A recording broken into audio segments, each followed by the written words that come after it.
दो पल किसी के भी निश्चित नहीं होते, पहला जन्म और दूसरा मरण। बट उसके बीच में जो भी होता है सब हमारी मर्जी से होता है, हमारे हाथ में होता है।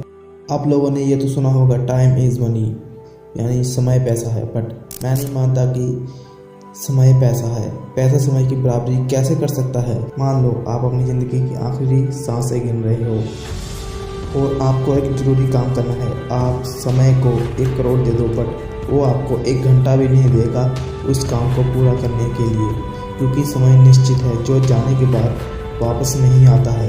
अब जो एग्जाम्पल मैं आपको बताऊंगा उससे शायद आप पूरी तरह से समझ जाएंगे कि समय कितना कीमती है। मान लो आप एक ऐसी दुनिया में हो जो काफ़ी एडवांस है, जहाँ पर टाइम इज़ मनी यानी समय ही पैसा है, और आपके पैदा होते ही आपके हाथ पर 1 साल की टाइमलाइन छप जाती है। और ये टाइमलाइन तभी स्टार्ट होगी जब आप 25 साल के हो जाते हो, और इसी टाइम के बेस पर आप अपने लिए खाने पीने की चीज़ें खरीद सकते हो। किसी भी चीज़ को खरीदने के लिए बस आपको अपने हाथ पर टाइमलाइन को स्कैन करना पड़ेगा, जिसके बाद जितनी कीमत उस सामान की होगी उतना टाइम आपके हाथ से कट जाने पर वो सामान खरीदा जाता है, और ये टाइम आपके 1 साल में से ही कटता है। इसलिए समय कमाने के लिए आप काम पर जाते हो, आप वहाँ पर देखते हो कि वहाँ पर एक इंसान समय ख़त्म हो जाने पर उसकी मौत हो जाती है। इसलिए आप भी बाकी इंसानों की तरह से इग्नोर करके अपने काम पर चले जाते हो।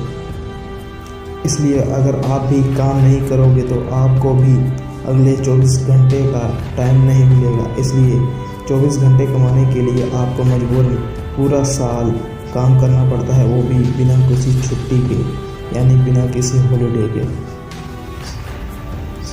मान लो अगर आपके पास सिर्फ 1 घंटे बचे हुए हैं, उसके बाद आपकी तुरंत डेथ हो जाएगी, तो आप उस 1 घंटे में अपने कौन सा इम्पोर्टेंट काम करेंगे? इसलिए समय है जो किसी के लिए नहीं रुका और ना ही रुकेगा, चाहे वो इस देश के प्रधानमंत्री ही क्यों ना हो। वक्त से पहले ही अपनी ज़िंदगी का रास्ता बना लो, वरना जब वक्त ने आपके लिए रास्ता बनाया तो काफ़ी तकलीफ़ होगी। ये जीवन बहुत ही छोटा है, अगर पल भर में समाप्त हो गया तो क्या करोगे? आप सोचते ही रह जाओगे। ये समय है समय जो किसी के लिए नहीं रुका, मतलब किसी के लिए नहीं रुका। Time is greater than money. पैसा समय की बराबरी कभी नहीं कर सकता।